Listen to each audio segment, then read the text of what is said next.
여러분 안녕하세요. 역사 인문의 향기 시간이 돌아왔습니다. 오늘은 헬레니즘과 헤브라이즘, 그 부제로는 이성과 믿음으로 정해봤습니다.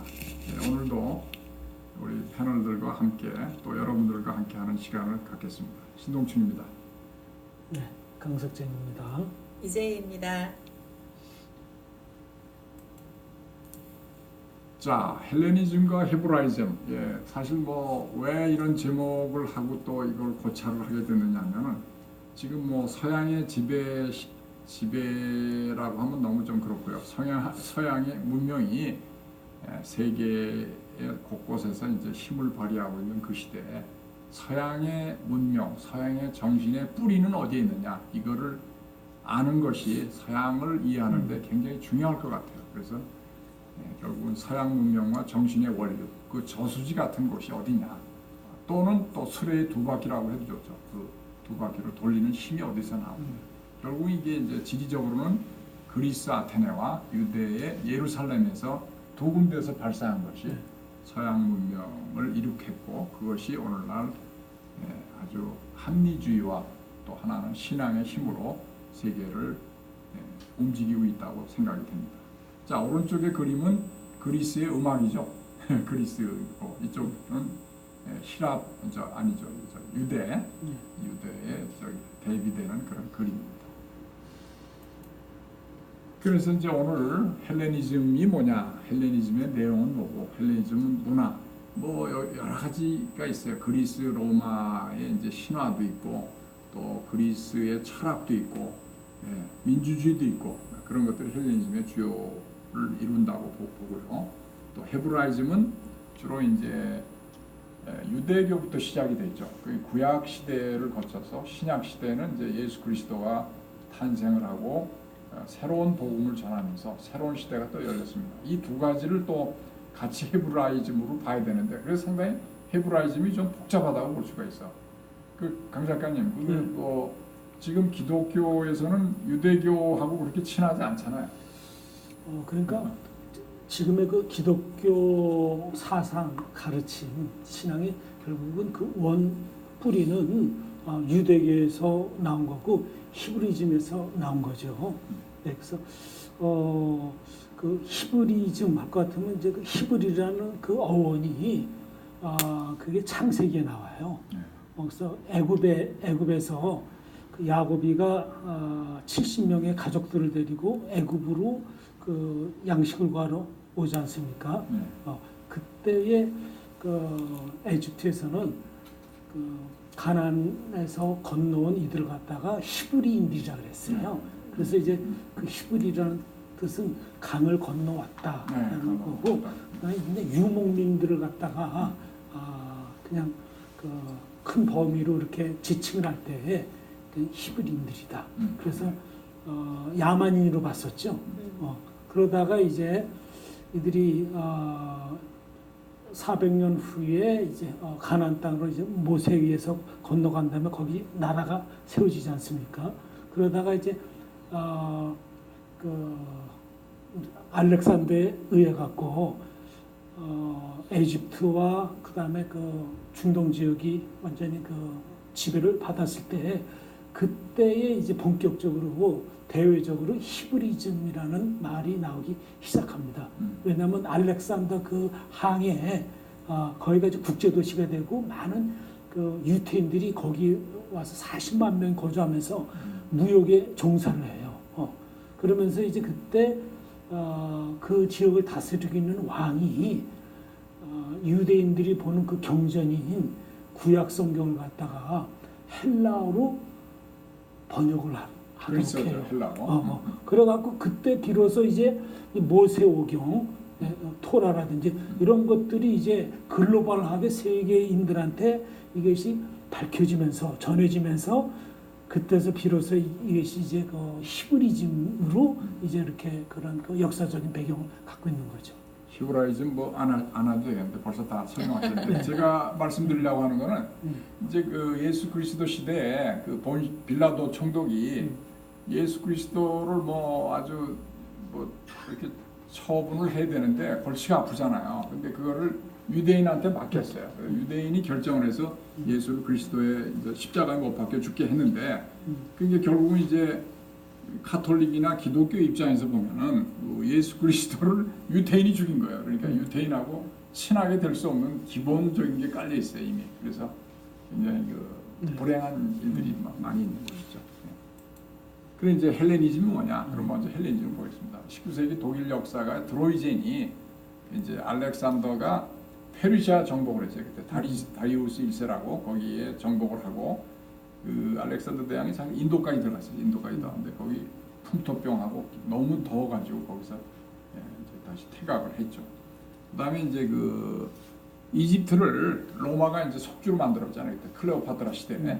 그래서 대략 그 300년 정도의 시기를 헬레니스무스라고 하는데, 이게 이제 헬레니즘이 된 거예요. 그리스화라고 하면서 지금 말씀하신 알렉산드리아는 알렉산더 대왕이 개척한 이집트의 그 항구 도시잖아요.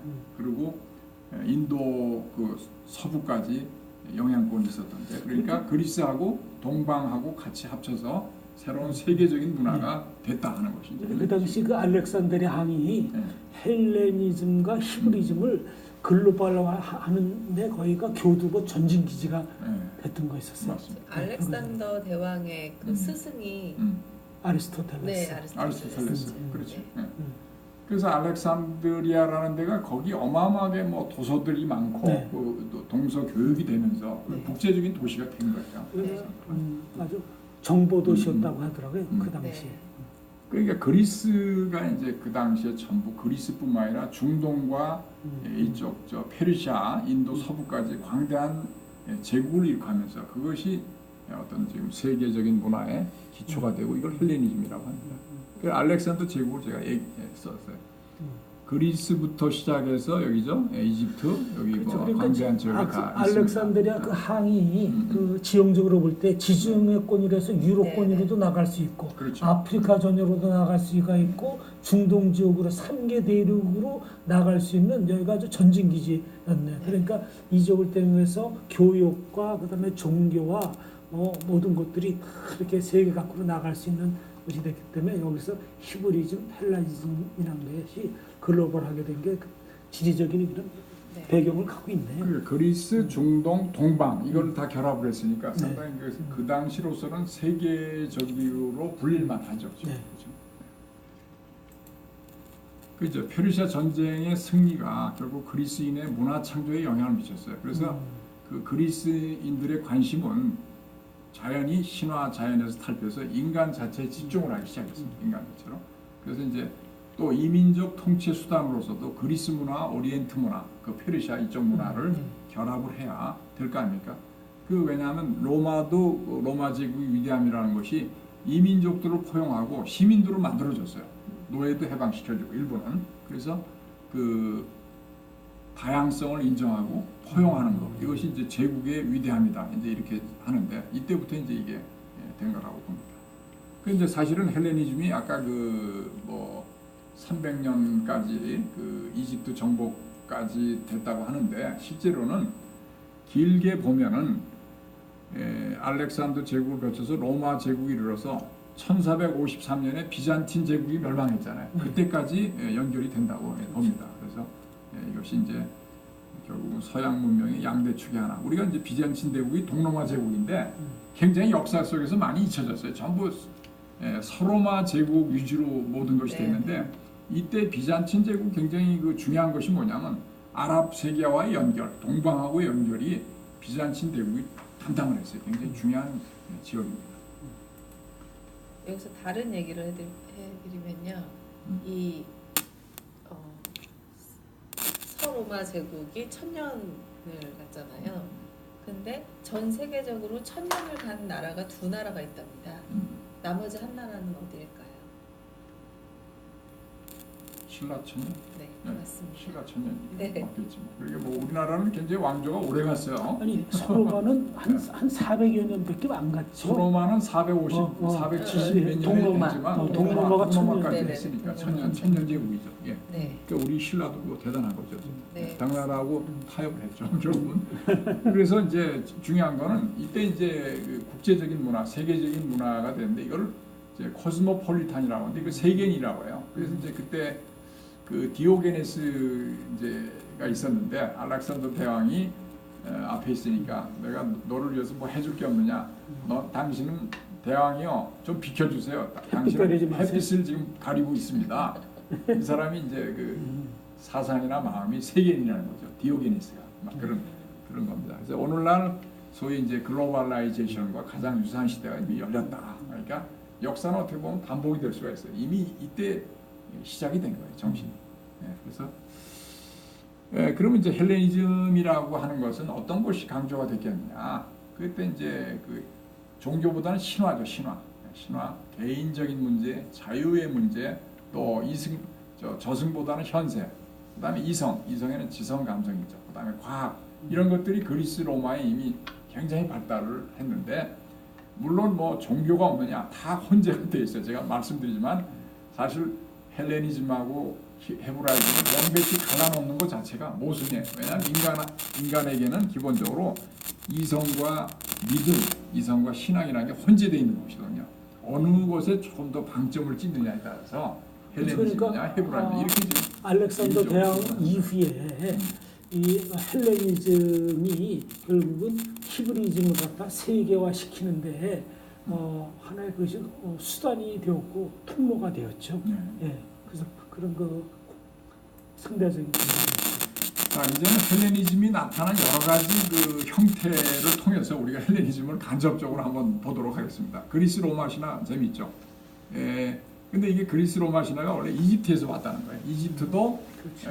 여러 가지 자연과 사회의 많은 관점에서 여러 가지 다신교였어요. 이집트도. 그래서 사실 이집트하고 그리스하고 조금 뜻밖에 안 떨어져 있었잖아요. 당연히 영향을 미치게 됩니다.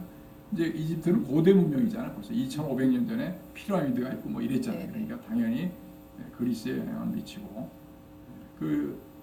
그리스 신화하고 로마 신화는 이름만 다르고 똑같은 내용이 많아요. 그래서 나중에 이제 또 나옵니다. 근데 이제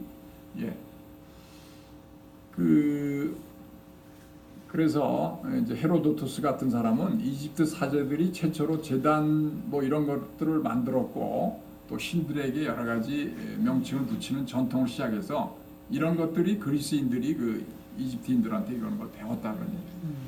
자, 그다음에 이제 그리스 신화는 그 세상은 왜 이런가를 설명하는 것이 대부분이래요. 그리스나가 신들이 그 인간의 행동과 모습을 대변하는 면이 강해요.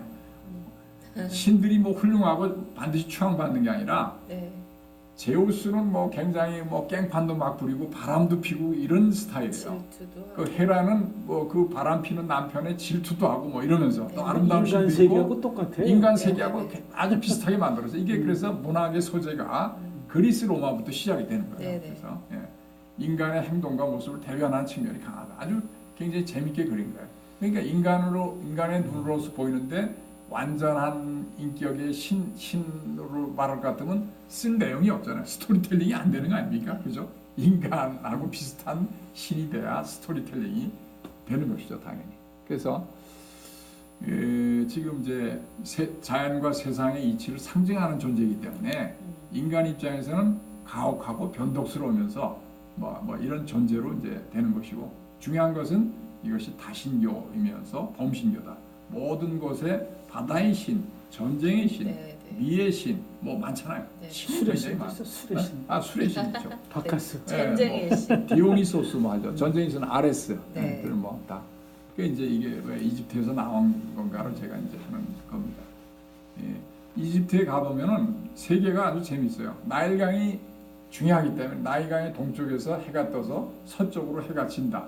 이것이 굉장한 이집트의 세계예요. 거기에 이제 신들이 있어요. 이때 나온 이제 문구 중에 지금하고 똑같은 문구가 있는데요. 뭐라고 쓰냐면 이게 5,000년 전이잖아요. 근데 요즘 애들은 버릇이 없다라는 게 여기도 써 있다고 합니다. 요즘에 써 있다. 그럼 옛날부터 노인 어른들은 애들이 버르장머리가 없는 거죠. 철딱서니가 없다 이렇게 보는 건데 지금도 똑같아요. 뭐 요새 젊은 사람들이 뭐 나이 많은 사람들 공경을 합니까? 참 비애를 느끼게 되죠.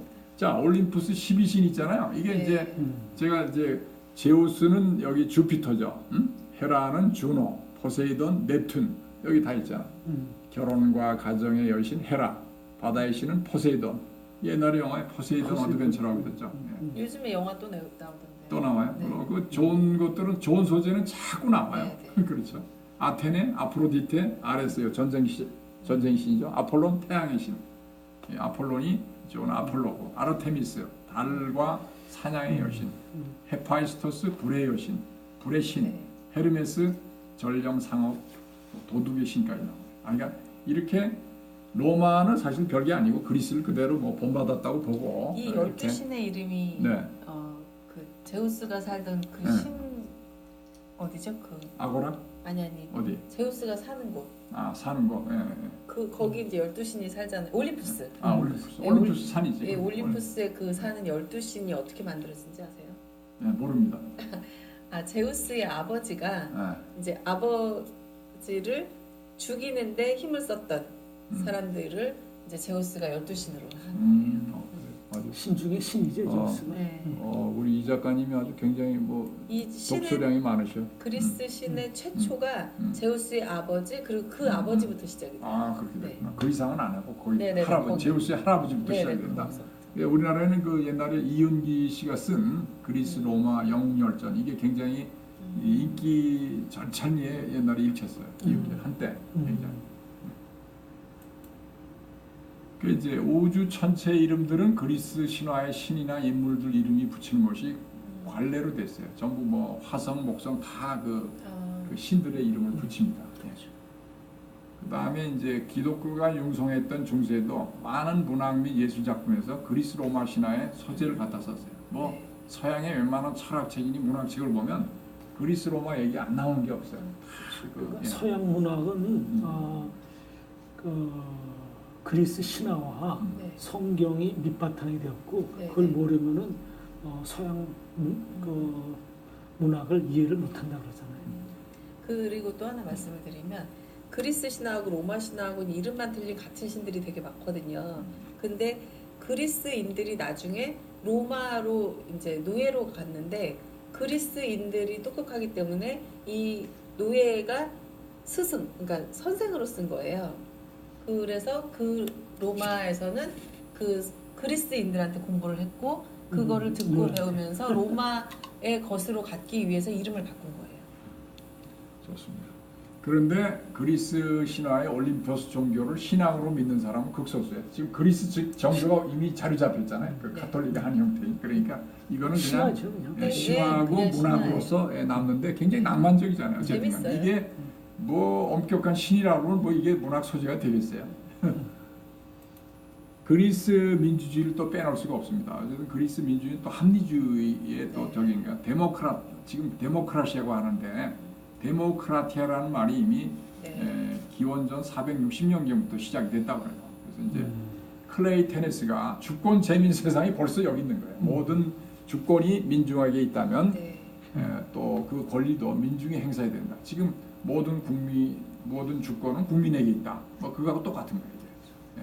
그래서 데모스 크라토스 민중의 권력 그게 데모크라시. 민중이 다스린다, 통치한다. 그렇죠, 그런 그렇죠. 뜻이죠. 참주라는 건 독재자를 의미하는데 이때 특이한 것이 이제 도편 추방제도가 있어요. 그 조개 껍질에다가 이름을 써가지고 많으면 추방할 수가 있었어요. 그런 이제 독재를 갖다 방지하기 위해서 오스트라키스무스라고 하는데 도편 추방제도가 있었는데 굉장히 보면 그 독재를 예방하는 거니까 이제 민주주의가 발달했어요. 여기 나중에 보면은 입법, 사법, 행정이 분권이 돼 있었어요. 아주 참 놀라운 얘기예요. 지금 우리 현재 민주주의의 원형이 그리스부터 이미 시작이 됐다. 그 오랜 전에 말이죠. 네. 그래 여기 보면 이제 데모스라고 하는 기초 자치단체가 있어요. 여기서 이제 또 여기 이제 모든 시민이 등록이 됐습니다. 네, 등록이 돼서 그거를 하나의 또 투표권을 갖게 되는 것이죠. 그래 이제 아테네 정치는 직접 민주주의 성격을 띄었어요. 직접 민주주의가 지금은 인구가 너무 많아서 실수를 할 수가 없잖아요. 지금은 뭐 대의민주주의잖아요. 국회의원을 뽑아서 네네. 선거구민을 한 사람이나 두 사람이 대표하는 거예요. 그래서 이제 여기 민회라고 하는데 민회의 참정권은 20세 이상의 성인 남성 2년간의 군사복무를 마친 자에게 주어졌다. 야 이때도 국방의 의무가 이렇게 중요했고 네. 이런 사상을 여기 국가의 제도에 반영했다는 게 놀라운 거 아니겠습니까? 그 이제 민해가 이제 이런 거예요. 선전포고, 외국인에 대한 시민권 부여, 또 일부 공무원 임명, 법을 만들고, 또 범죄에 대한 재판. 예. 그래서 이때 교육의 중요성을 알고 음. 있었던 사람들이 참 많았죠. 네, 그렇죠. 철학자들. 네네. 그건 이제 철학자 좀 이따 네. 또 설명드릴게. 그리스 페르시아 전쟁 이후에 아테네 권력은 이제 상임 행정기구인 500인 해. 이게 이제 행정의 통치기구예요. 네. 입법기관은 민회인 에클라시아라는 거. 재판소는 아레이오스 파고스라고 3분이 돼 있다는 게 지금 입법 사법 행정의 상권 분립의 네. 어떻게 보면 원형이잖아요. 대단히 놀랍습니다. 대단히 놀랍습니다. 아그로폴리스 여기 이제 네. 그리스 광장이잖아요. 아그로가 폴리스가 여기서 다 민주정치가 있죠. 파르테논 신전보이죠. 멋있다. 네, 아름답습니다. 네. 그러니까 아테네 민주주의의 그 정확한 의미는 공동체 결정에 대한 개인의 귀속을 뜻하는 것이라고 합니다. 그 다음에 민주주의는 이방인들의 모임으로서 화해와 관용을 가장 중시한다. 그때도 그 이방인들, 뭐 다른 이방인들이 모여서 한꺼번에 정치를 해야 되는데 그것이 이제 화해와 관용의 정신이 없으면 불가능하다 이거죠.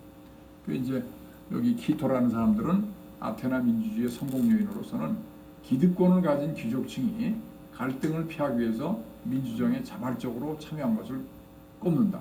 상대방하고 대화를 통해서 타협을 해야 될 거 아니에요. 그래야 이게 정책이 잘 펴지지 않겠어요. 대단히 중요한 정신을 이때 벌써 다 마련했다는 게 파르테논 신전. 네. 이거는 뭐 여러분들 그 신이 그 올림푸스 신전의 그 여러 가지 신들을 모시는 뭐 그런 사당 같은 곳인데 이 건축을 보십시오. 얼마나 저게 아름답게 기둥이 기중이 됐습니까? 예. 자 이제 그리스 철학 사상 문화로 넘어가겠습니다. 이제 그리스는 좀 인간 철학 이런 것들이 많았는데 또 나중에 아리스토텔레스 가면 자연 철학이 또 발달해요. 그러니까 예, 시민적 윤리의 학문이 되는데 소크라테스, 플라톤, 아리스토텔레스가 이 그리스 철학의 어떤 중심적인 인물이라고 할 수가 있겠습니다. 그런데 네. 그리스에는 학문이 너무나 다양한 게 많이 발달했어요. 조금 이따가 보시겠지만. 근데 저는 아리스토텔레스를 정말 너무 좋아하는데 좋아요. 아리스토텔레스를 부를 때 모든 학문의 아버지라고 해요. 그렇지. 근대 학문이 여기서 네. 그 사람은 미학까지 했어요. 미학. 아름다움을 추구하는 학문. 미학. 네. 예, 그 또 정도. 우리나라에는 이제 정약용 선생님과 아마 비견될 수 있을 정도의 천재예요. 정약용 그렇죠. 정약용 대단하죠. 그래서 이때 이제 또 미술과 건축은 균형과 조화를 갖췄다 이렇게 이제 평가되잖아요.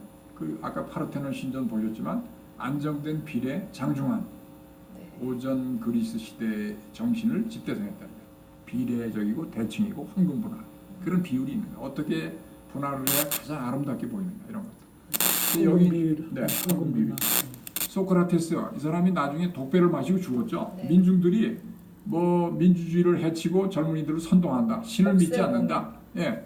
그런 건데 실제로 그렇지 않았어요. 이 사람이 그 태연하게 독배를 마시고 죽었는데 그래서 이제 그걸 이제 실정법하고 자연법이라고 해요. 인간이 만든 법은 실정법이고 자연법은 이제 신이 만든 것인데 그는 이제 그 당시에 사람들이 만든 실정법도 법이다 해서 그거를 소크라테스는 존중을 한 거예요. 네. 존중을. 그래서 이 소크라테스 옛날에 책을 보면은 그 이제 그때는 이제 소피스트라는 얘기가 많이 나옵니다. 교변가들이 네. 진리는 관계없이 말장난 해가지고 전부 하는데 소크라테스는 그런 소피스트의 모순과 위선을 대화를 통해서 산파술이라고 하는데 대화를 통해서 산파술을 끌어내서 자기 모순을 느끼게끔 해주는 독특한 그 대화법을 사용했다.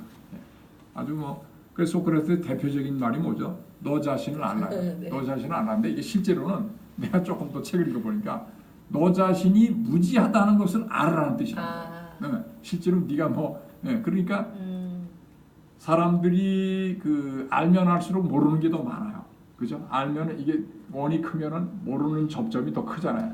조금 알면 나는 다 아는 것처럼 생각하는 거야. 그러니까 당신이 무지하다는 것을 깨달아라. 여기에서 이제 어떤 학문과 겸손과 지혜가 발전하는 하나의 그 기초가 된다. 이렇게 이제 소크라테스는 생각하는데 진짜 대단한 적이죠. 밀로의 비너스 황금 분할이죠 이게.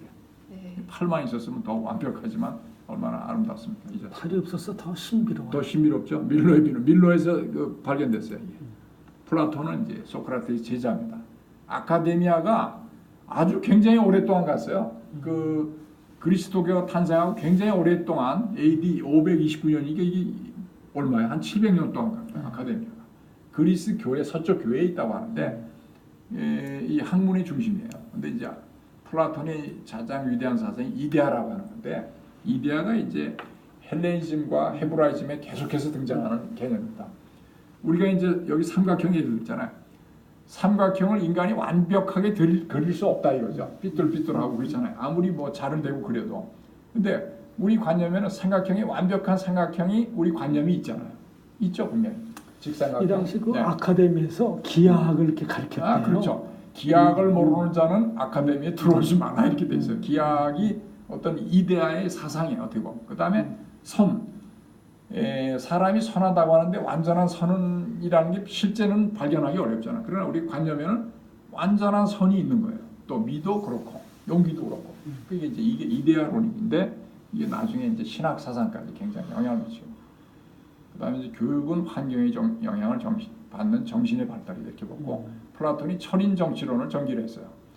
근데 우리나라의 현 정치도 보면은 참으로 중우 정치가 많잖아요. 민중의 선동과 광기와 분노와 뭐 이런 것들이 지금 굉장히 원시적인 상태로 가고 있는데 이럴 때일수록 그 지도자가 좀 철인 정치를 좀 해야 되지 않느냐. 뭐 고리타분한 게 아니라 지혜를 가지고 이 사람들을 잘 이끄는 교화를 시키는 쪽으로 가는 것이 오히려 맞다. 그래서 플라톤이 철인 정치로 원했습니다. 플라톤이 예.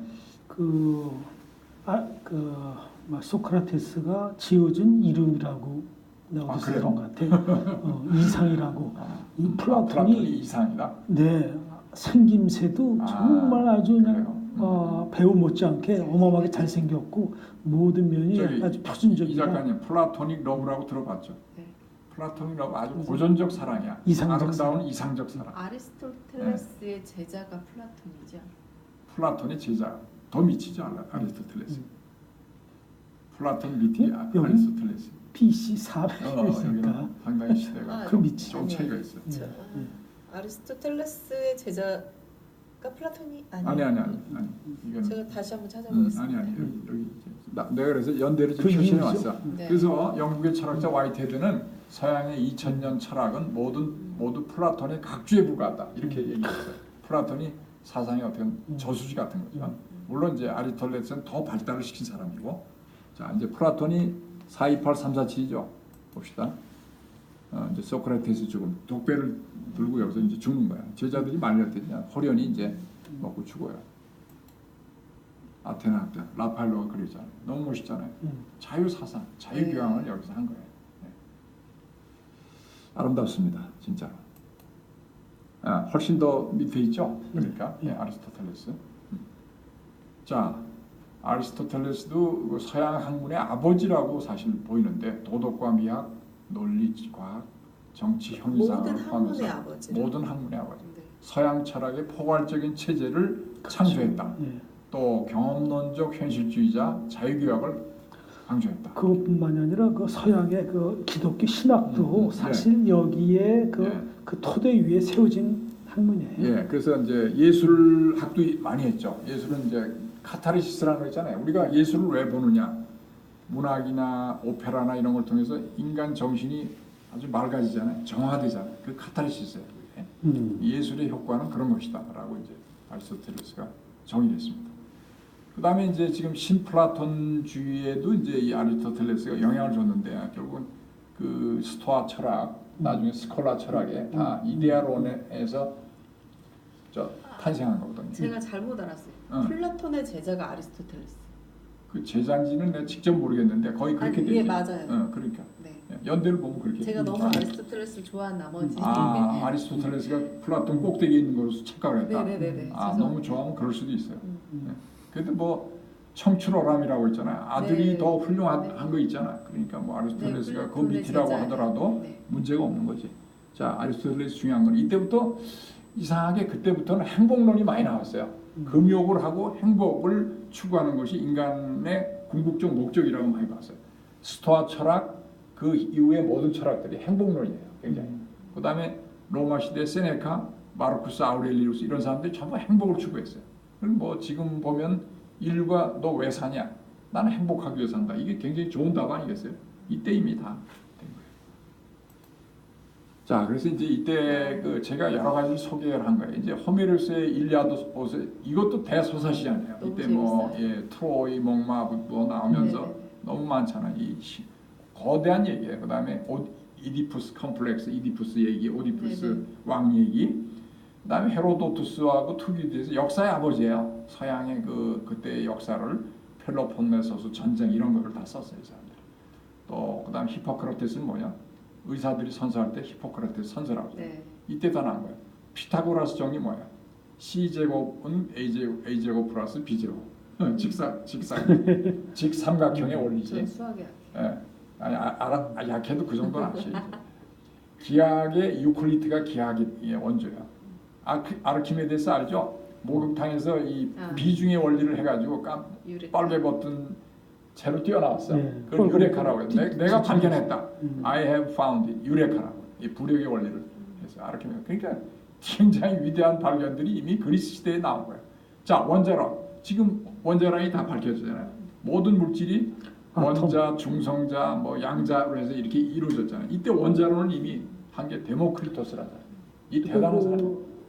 원자라는 걸 갖다 아톰이라고 그러죠. 아톰이죠. 아톰. 예. 네. 그 뜻이 뭐냐면 더 이상 쪼갤 수 쪼갤 수 없다. 없는 거. 쪼갤 수 아. 없는 거. 네, 그렇죠. 근데 그 이후에 쪼개지고 또 그게 쪼개졌죠. 원자, 분자는 결합된 건데 원자가 가장 기본 단위인데 원자 안에 이제 핵도 있고 중성자 뭐 있잖아요. 네. 또 그러니까 이게 뭐 소립자 뭐.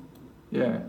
그다음에 이제 BC3세 스토아파가 이제 있는데 이는 이제 상당히 보편적인 이성과 금욕적인 삶을 중시했습니다. 그래서 이것이 합리주의 철학에 영향을 미치게 되고 이 대표적인 철학자는 제논이나 뭐 네로 황제의 스승이었던 세네카 행복론이 유명해요. 아까 제가 말씀드렸고 그다음 핵심 사상은 불행은 결코 우리의 행복을 감소시킬 수 없다.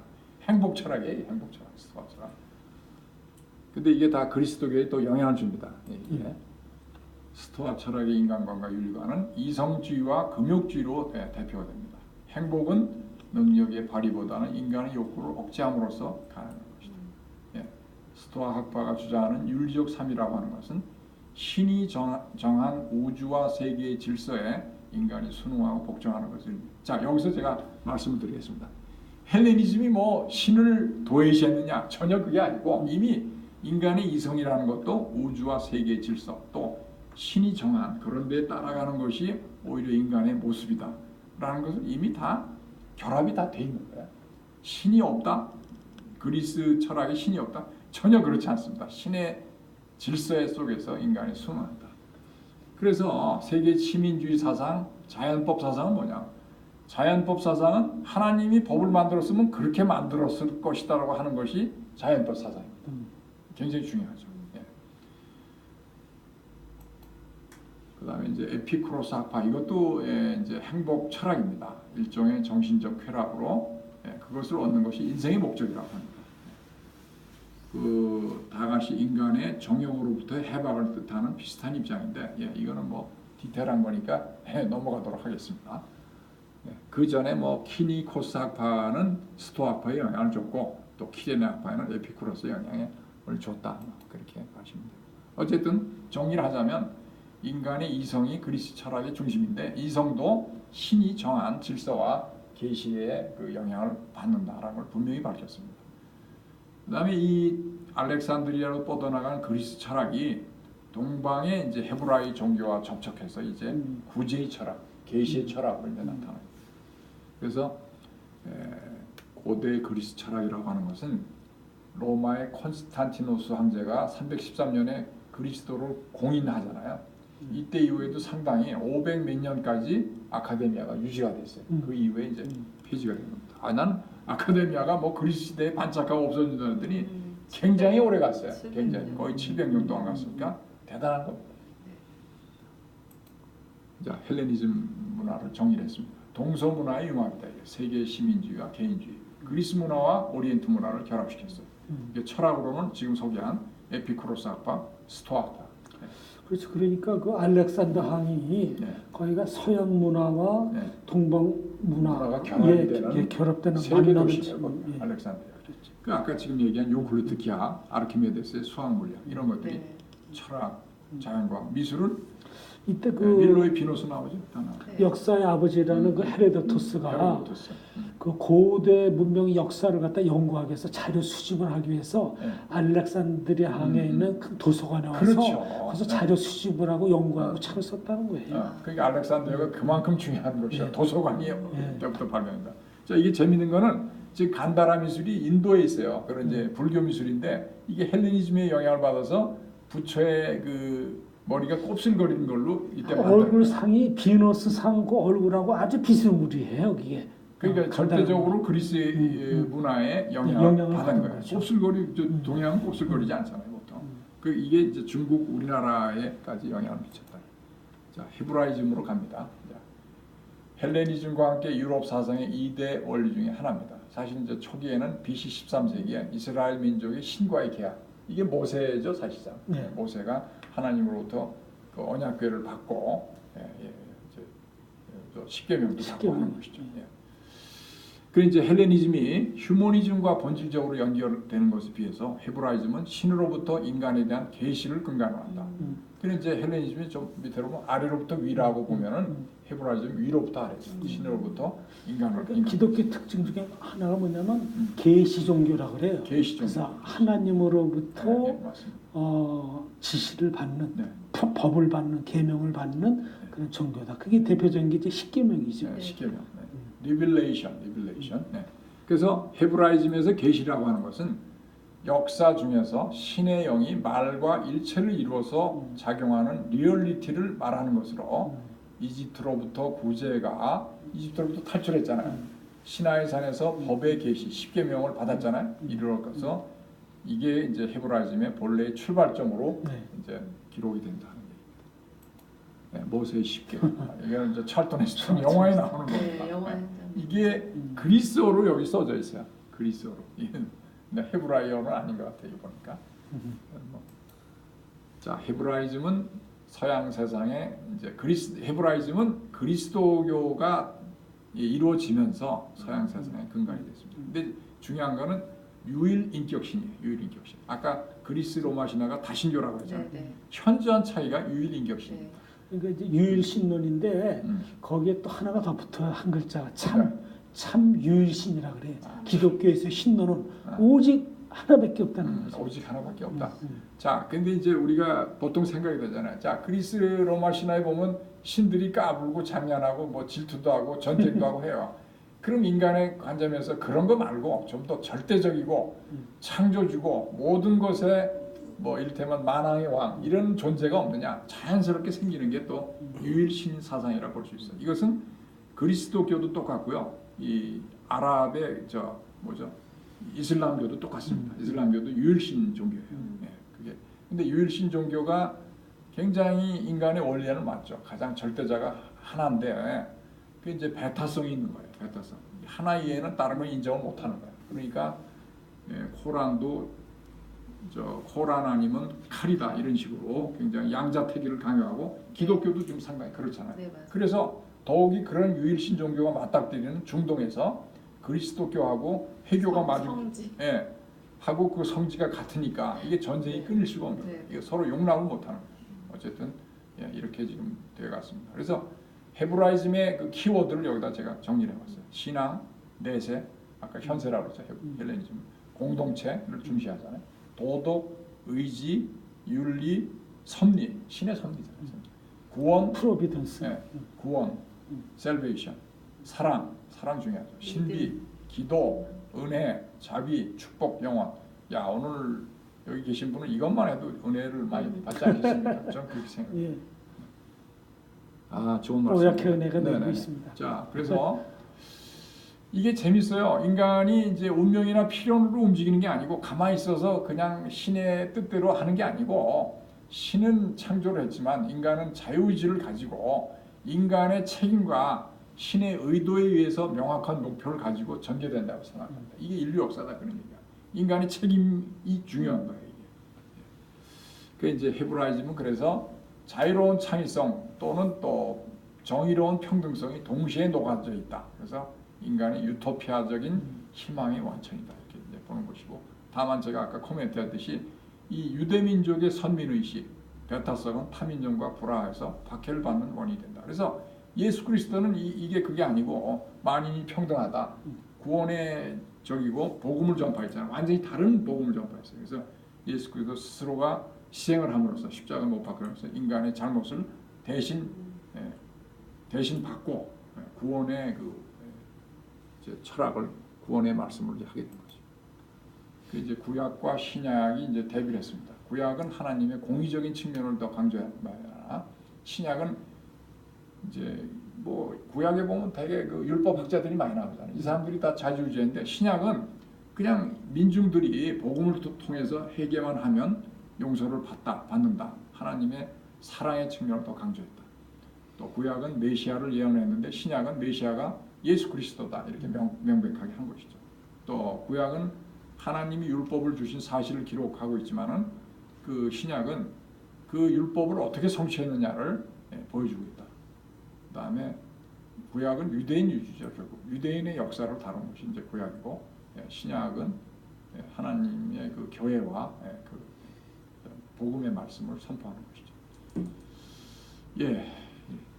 그래서 저는 구약과 신약이 이제 하나의 특수성과 보편성의 관계로 생각이 됩니다. 구약은 유대민족의 특수한 역사성과 거기에 고유한 것이 말하면 신약은 인류 전체에 해당하는 보편성이다. 구약에서는 네. 이스라엘 민족만이 하나님의 택함을 받은 선민이다 그렇죠. 하는 그런 이제 예. 배타사상을 네. 갖고 있는 거고, 신약에서는 예수 그리스도를 믿는 사람들은 다 구원받은 하나님의 그렇죠. 네. 백성이다. 이제 네. 믿음을 통해서 그렇게 된다는 거죠. 그래서 조선 왕조에 있는데 그 천주교가 들어오니까 천주교가 모든 백성이 평등하다고 하니까 왕조에서 이거를 용납을 못하는 거예요. 이 평등 사상을. 그래서 박해를 받고, 그만큼 그때 그 의식이 떨어지는 거죠.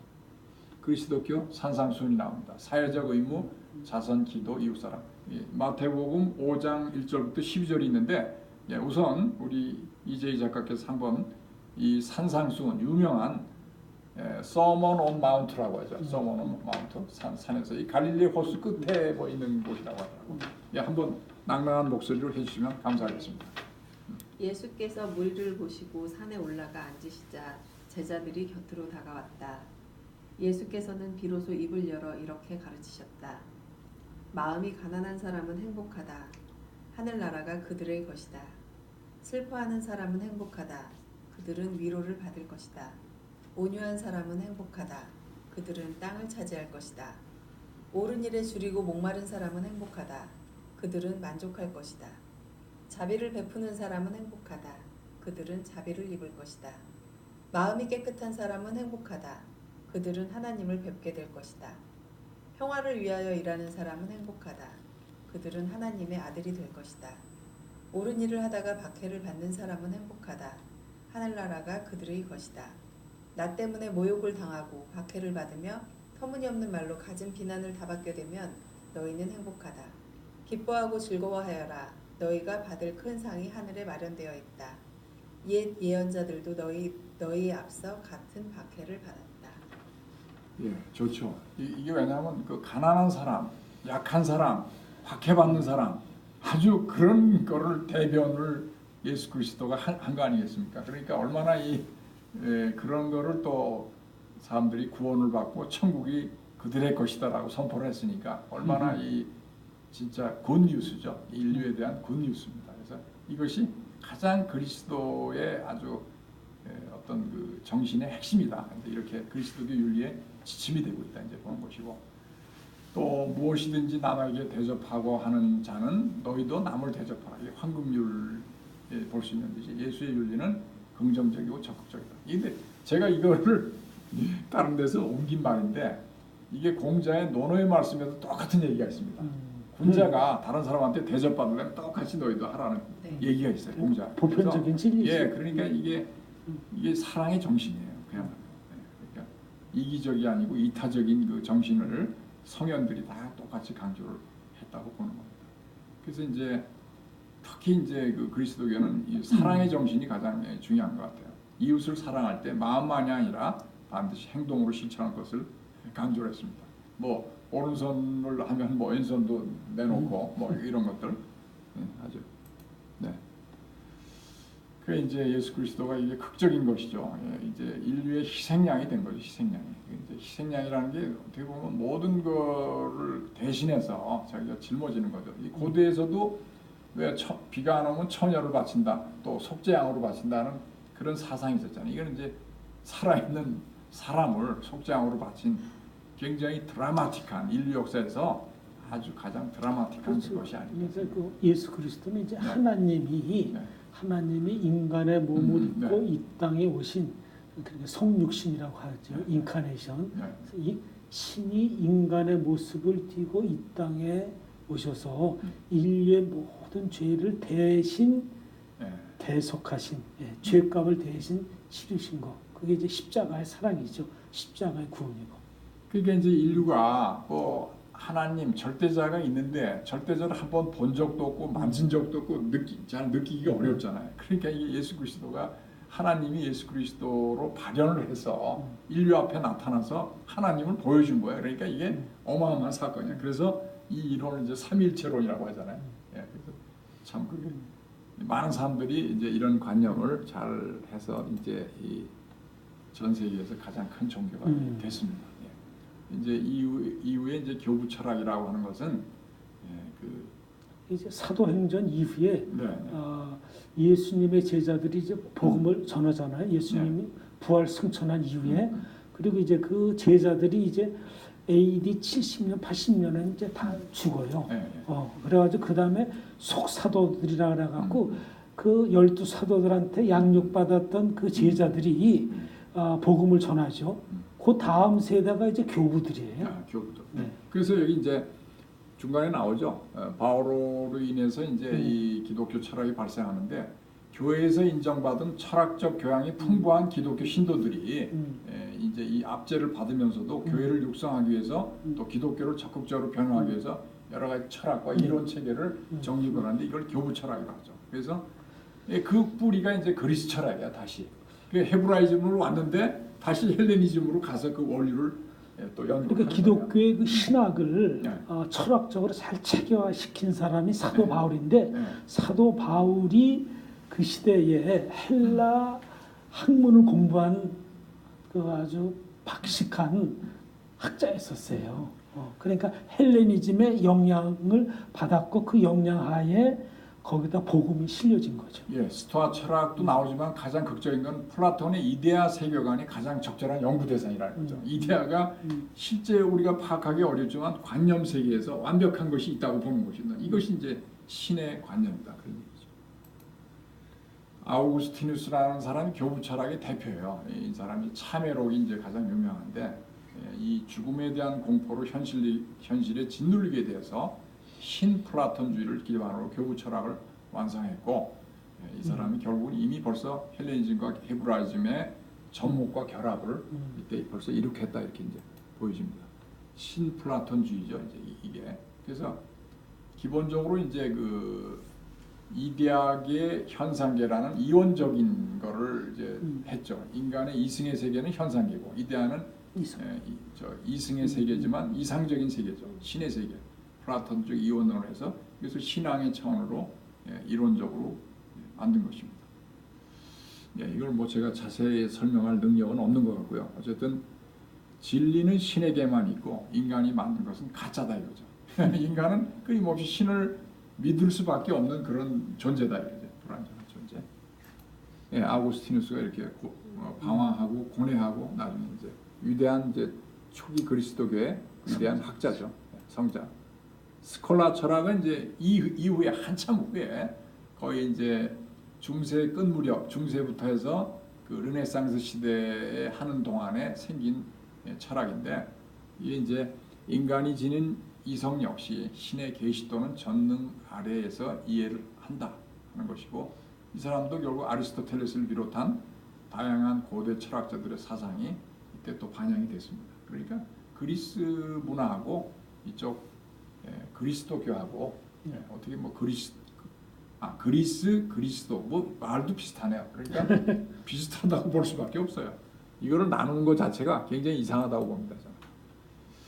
스콜라 철학의 목표는 기독교 신앙에 철학을 이용하여서 이성적인 근거를 부여한 것이다 이렇게 보고, 스콜라 철학들은 그 이전의 사상들을 수집해서 비교 고찰을 하고 또 비판적으로 검증한 후에 원하는 결론을 이뤄낸다. 무조건이 아니라 굉장히 그 이성적 접근으로 학문적으로 어프로치를 해서 거기 이제 신앙을 설명하는 것으로 볼 수가 있겠습니다. 이제 마지막인데요. 이게 토마스 아퀴나스가 이 스콜라 철학의 대화거든요. 이 사람이 이제 이 스콜라 철학을 완성한 사람인데 아리스토텔레스의 철학을 원형했어요. 제1동자, 이 부동의 원동자는 만유의 창조 원인인 신이죠, 신이. 근데 이 사람이 이제 결국은 그 자연과 은총이라는 걸 대립시키지 않았고, 결국은 은총은 신의 계시고 자연은 어떻게 보면 이성 같은 것인데 그것이 서로 결부된다고 보는 것 같습니다. 그래서 토마스 아퀴나스 철학에는 아리스토텔레스 철학과 아우구스티누스 철학, 신학이 깊은 근저에서 접합이 되고 있다.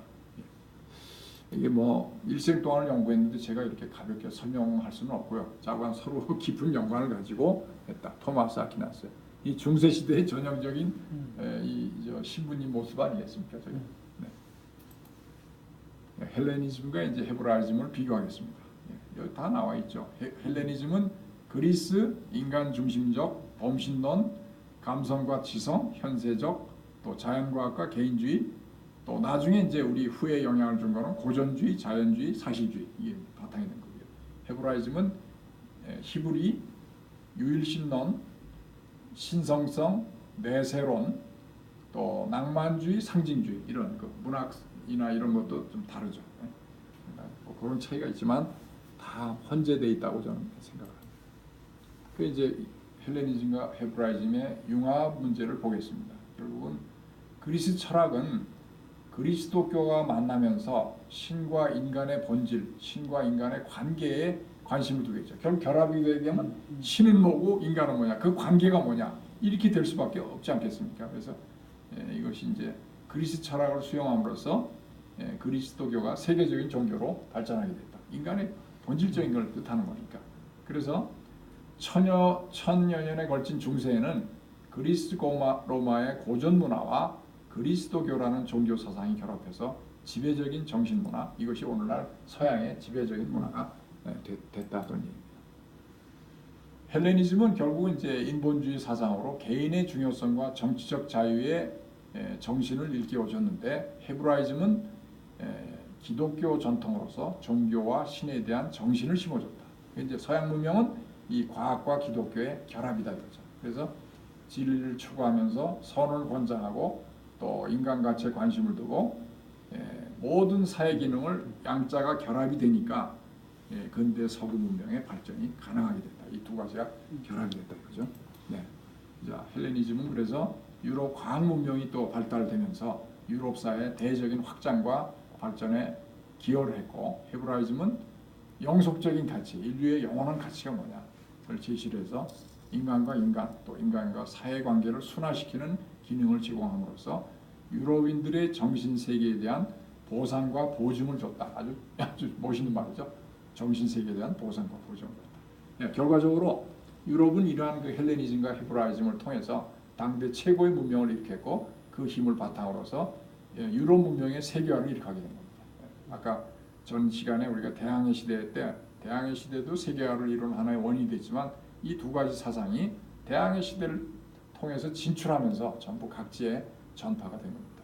우월한 과학 문명과 동시에 하나님의 말씀을 전하는 기독교가 동반이 되면서 세계화를 일으켰다 이렇게 보여집니다. 자, 이게 제가 이제 마지막으로 했습니다. 지금 트럼프 대통령이 재밌는 게 다시 메리 크리스마스를 쓰자라고 대사 지금 쓰고 있어요. 근데 지금 오바마 대통령은 이제 그리스도를 직접 안 하니까 뭐라고 했냐면 해피 할러데이즈라고 했어요. 종교 색채를 없애고. 근데 이제 트럼프 대통령은 이제 나는 기독교다 떳떳하게 하면서 백악관에서 저 목사님을 모셔다가 기도를 좀 하고 있습니다. 그게 이제 헤브라이즘의 영향이 더 미쳤다 이렇게 보여지는 대목입니다. 네, 그래서 이제 마지막으로 칸트는 세 가지 질문했어요. 내가 무엇을 알 수 있는가? 이성의 문제. 무엇을 해야 할 것인가? 도덕의 문제. 종교는 내가 무엇을 바랄 수 있는가? 이런 세 가지 문제를 전부 서양의 헬레니즘과 헤브라이즘이 답을 할 수가 있다고 봅니다. 막스 베버 얘기가 나왔는데요.